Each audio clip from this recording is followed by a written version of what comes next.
So this is a 2023 Airstream International 25 RVQ. I'll give you a little look at it before we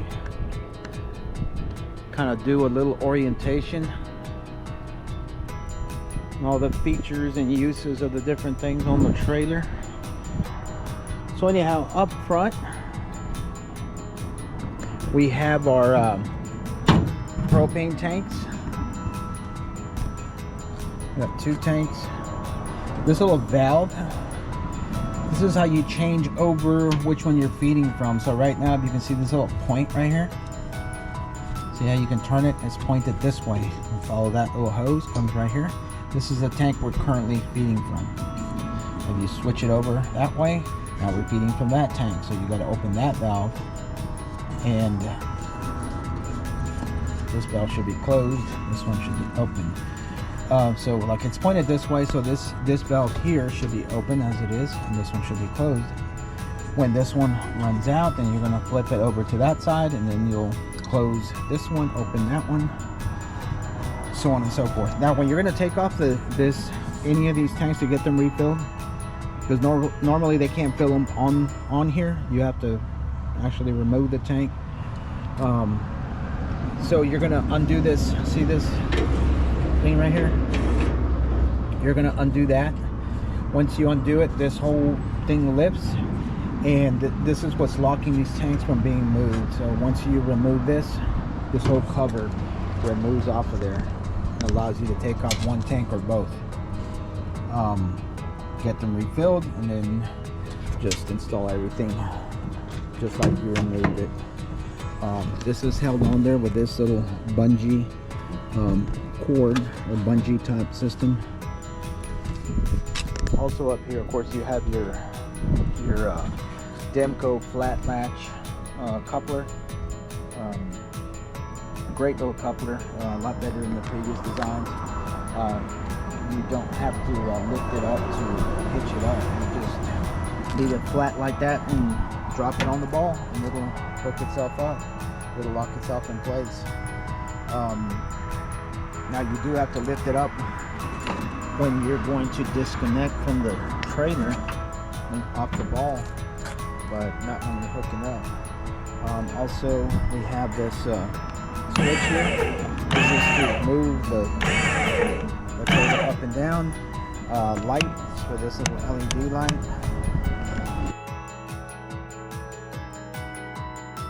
So you remove this, and that gives you access to that. See that hex head in there? That's where you stick in the manual wrench to turn this jack manually, in case that your battery was dead or the jack failed to operate, fuse blew, something. So you can use the wrench in there to turn it manually. Other things we got up here, there is a see that little thing?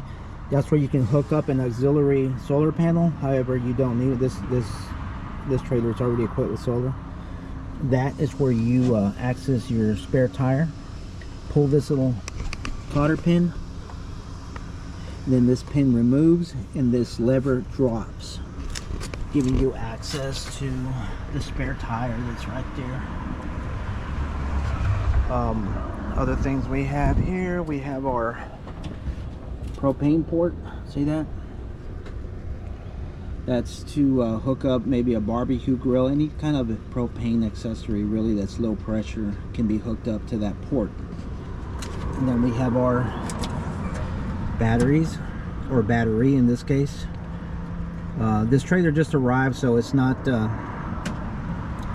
been fitted with the batteries it's going to go out with yet. I think they currently put one in there just to put it on the sales lot. But as you can see, there's room for 2 Group 24 batteries. Of course, we have our rock guards. Rock guards are on a piano hinge. See that? So you remove 3 nuts, 1, 2, and 3.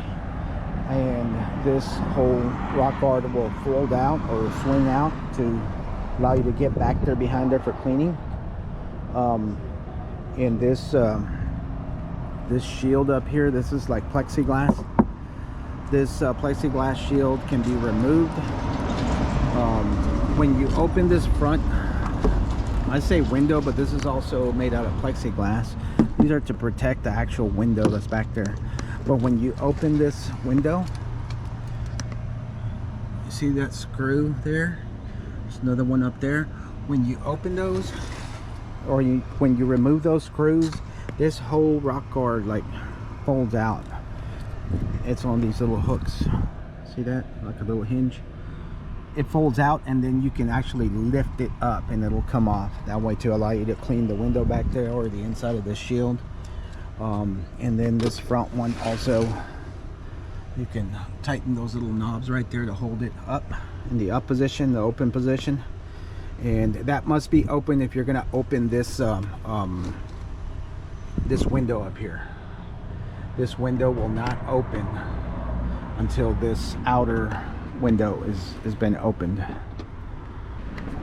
Other things we got over here, we have this important label, and most importantly, at least to me, air pressure that's recommended to be put in the tires. 80 psi is what they recommend on this particular trailer. You have this little thing right there, see that? That is where you can adjust your stabilizer jacks. We have some storage. And out here, this is your smart plug receptacle. This is where you connect your short cord. This connection is for outside cable as well as a satellite connection. This is where you put your city water connection. City water connection goes here. Now this does have a water pressure regulator built into it. You don't have to add another one at the spigot. It's already built into it. It's going to keep your water pressure between 40 and 50 psi. It's built into it. You don't have to add one, right? This is where you connect hose to flush your black tanks. Should be doing that every time you dump your tanks. This is your outside shower, little hose, hot and cold water to rinse off stuff. This trailer is equipped with a tankless water heater, and that's what this thing is right here. It is a tankless water heater, and we'll see the control on the inside. Out here is where you dump your tanks. That's where you connect your hose, 3.5-inch hose. Take off that cap, connect your hose. The black T handle and the gray handle, that's where those are the handles you pull to dump your tanks. Gray for gray tank, black for black tank. There's also a little light right here. Oh, you know what? The power is off on the trailer, so that's not going to work. So this thing right there is that is where you store your sewer hose. You store your sewer hose in that tube. That should hold up to 20 feet of sewer hose. And storage. Now you have some storage here in this bumper. Just lift up these tabs,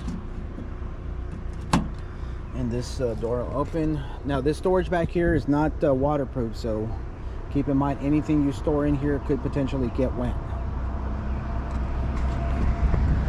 Now this awning just pulls out. You have an awning rod that goes with the trailer, and it's got these little sticks here. I don't know if you can see them. Those tabs go up in that little receptacle to lock it in the open position. But it's a beautiful awning. This material is fantastic. And there's the camera, the wireless camera. You're also going to use the awning rod not only for that back awning but also for this side awning here. It has a little lock. You use the awning rod to undo the lock, and then put the awning rod in that loop, and you can just open the thing up. And once you pull this strap out, you're going to hook it right here. Now here's the other awning. Now this is an electric awning.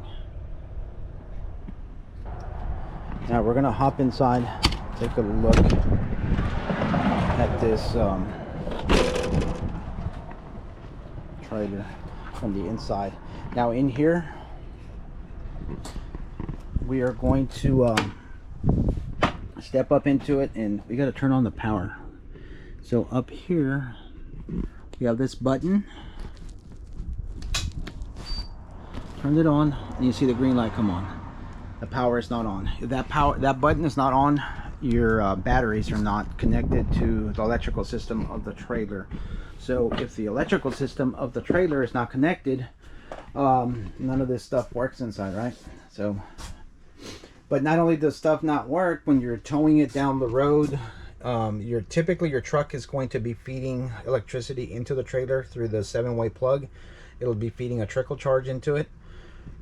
However, that charge cannot get into it if that thing is turned off. So let's leave that on if you're using it. Also, if you're plugged in to short power, apart from nothing working in there, the electricity that the trailer is creating from the charging system cannot reach the battery, so that's turned off. So you have various light switches here. Over here you have the control panel for the awning. See that? In order to use it, this switch must be on, like so. Once it's on, you can open, you can close it. Once it's fully open, you have a tilt front and a tilt rear. Your charging system and breaker box for all the fuses is right there. See that? Breakers and fuses in there. If a fuse, one of the 12-volt fuses was to go out, there's like a little window that you can see right there. If a fuse was to go out, a little red LED light will turn on right next to it, and it'll be visible through that window. So if you walk in the trailer, see the little red light down there, that means you got a fuse out. So you should always carry some extra fuses. So the breakers on the left side of this box, of course, are resettable, just like the ones at home. And this table, of course, collapses and folds down, so we can make a bed right here, using a couple of these extra cushions to fill the gap here, to make a full bed there. So that lays down here, make a bed.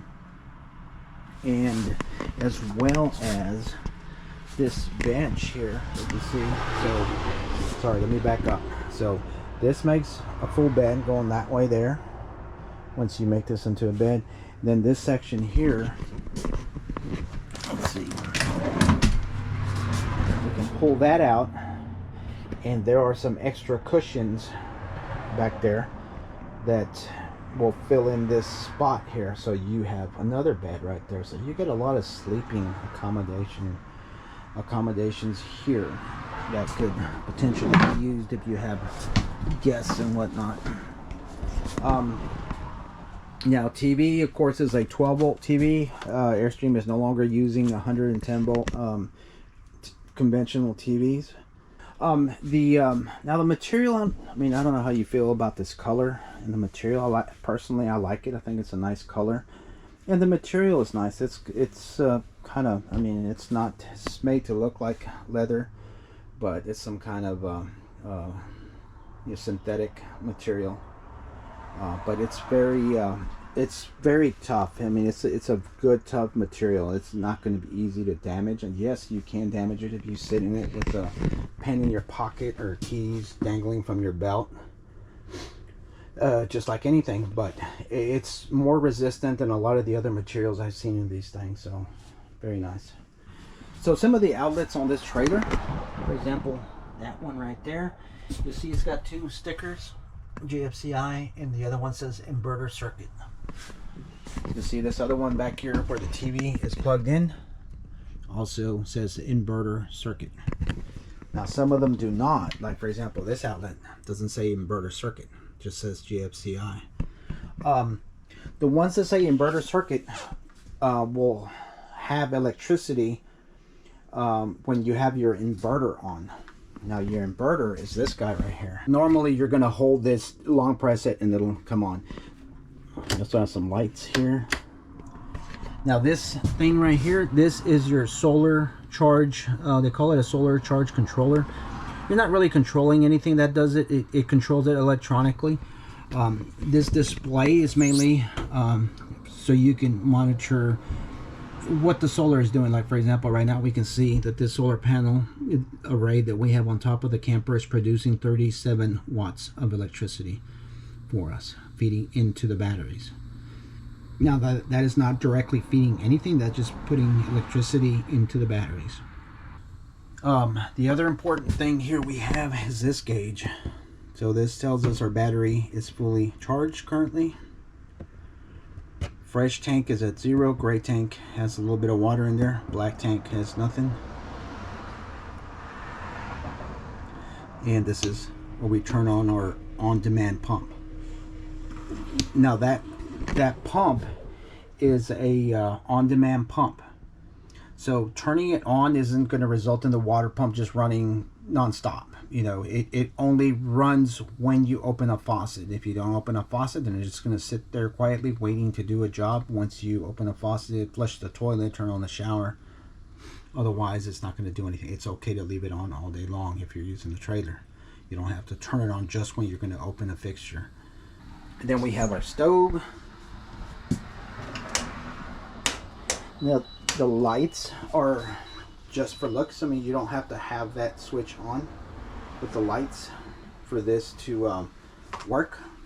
The burners will work with or without the pretty blue lights on. The other thing we have here is a convection microwave, light, and a fan. Outside of this, on the wall here, there is a little the duct. The output for this fan has a little catch where you have to open it if you're going to be using this fan. Otherwise it cannot exhaust the fumes from the fan. See that little thing right there? So going back to this TV, so like I said, it's a 12-volt TV. It does not use 110, so as long as you got your power button, see that green button, so long as you have the green power button, the TV will work. Well, green button on, and you have batteries that are charged, right? Your TV will work. However, you have this button. See that? That button is for the TV antenna. There's a TV antenna on the roof of the trailer that provides power to, that provides, it boosts the signal that's being picked up off of that TV antenna to give you channels. Like here in the Baton Rouge area, with that running a scan for channels, you'll pick up maybe 25 to 30 channels on any TV out here. So and most of them are in HD quality. So, but that's if you have that TV booster button on. If you don't have the booster button on, you probably won't get any channels. If you're hooked up to free cable at a campground using the connection on the outside, you have to turn that button off. If you don't turn that button off, your TV will not pick up any channels. And you also have to switch the TV in the menus to from antenna to cable. The refrigerator is a 12-volt refrigerator. So you turn it on with this, long press it here to turn it on, long press it to turn it off. Then you can adjust the temperature individually for the freezer section, for the refrigerator section, individually using the plus and minus. And then you do have a sleep mode that nobody uses because it's going to run this refrigerator in a diminished speed, and thereby causing your stuff to melt. Now in the bathroom, we have a conventional foot flush toilet. Important to note, the toilet, right now the tank is empty, the black tank is empty. Never use the toilet with a black tank empty. Otherwise, whatever you put down here, and you can imagine what I mean, is going to splat in the bottom of that black tank, which is located right beneath this toilet, and it will stick to the inside of that tank and become rock hard. You know, it just dries up and sticks to it, and you'll have trouble dumping your tanks forever going forward. So in order to use the toilet to prepare it, you have to add a couple of gallons of water at minimum to this toilet. The best way to do it, the way I do it, is usually have a plastic pitcher that I can fill up in my sink, fill it, you know, it holds close to about a gallon. Fill up 2 of those and just flush them down the toilet. Now you know how much water is in there. You're going to add your chemical. I like using the porta packs myself, but you add a porta pack in there, now it's ready to be used. So but like I said, yes, never use it empty. Now your water heater, this is the tankless, the Girard tankless water heater. Simple but operation. On, this is off right here, this is on, and the screen will go dark after a while, but it'll show the maximum temperature. I can set, like, if I don't want the water to ever get any hotter than, say, you know, 110, I can do that. Right there, I set it, the maximum is 124. The water will never get hotter than that, and that's fine. That's plenty hot. That is scalding hot water. So and right there, it's not burning any propane. This thing only works on propane. However, like right now, it's been sitting there on all this time quietly, not using any propane, because the burn, it does not have a burner. It stays on all the time. It only turns on when I turn on the water, and usually within 20 seconds or so, you'll start to get hot water coming out the faucet. We'll turn that off.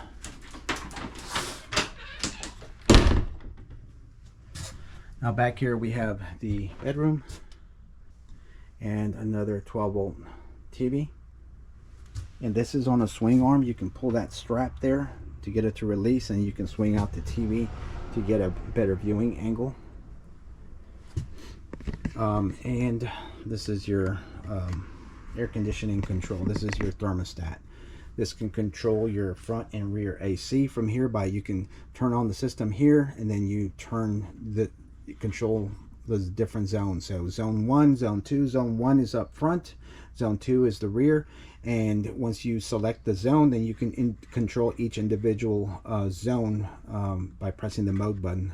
You can use that to cycle through the different modes, like cool to furnace heat to heat pump to just fan and to off. You can do that for each zone right here, and of course you can set the time, and you can program different schedules and whatnot. Very simple, very easy to use. And of course your shower, conventional shower, pretty roomy. It's got a vent up there.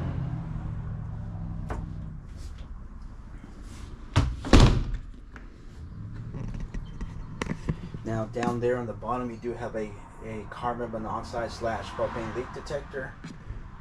And up here in the ceiling, you do have a 12-volt smoke detector. That does use I'm sorry, I said 12-volt, I meant 9-volt. This does have a 9-volt battery, just like the one at home does. They'll have to be replaced every so often. Now this one down here is hardwired into the electrical system, so that one does not have a battery. However, they do have a shelf life of like 7 to 8 years. Oh, let's see, you also have this neat radio. So this is our JL audio, AM, FM. It's got, I think, satellite built into it as well, Bluetooth capability. Very nice radio. It's got multiple zones. Zone 1, I think it's front, and it's got zone in the back that you can control individually. And most of these are equipped with a subwoofer as well. Actually, let's turn that off.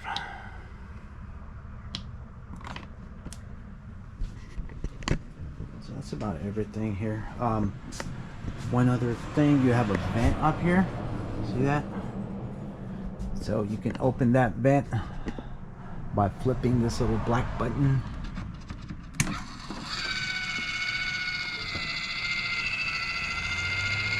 And you can control the individual speeds right here. Set speed 1 right now. You can set it to 2, 3, 0.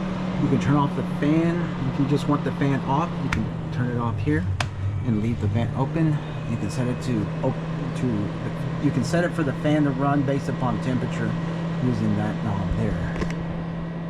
And then you have a manual control on this thing in case this thing was to not work or the battery was dead and you needed to close the lid or open the lid. You can do so there. Well, we're going to close it right now.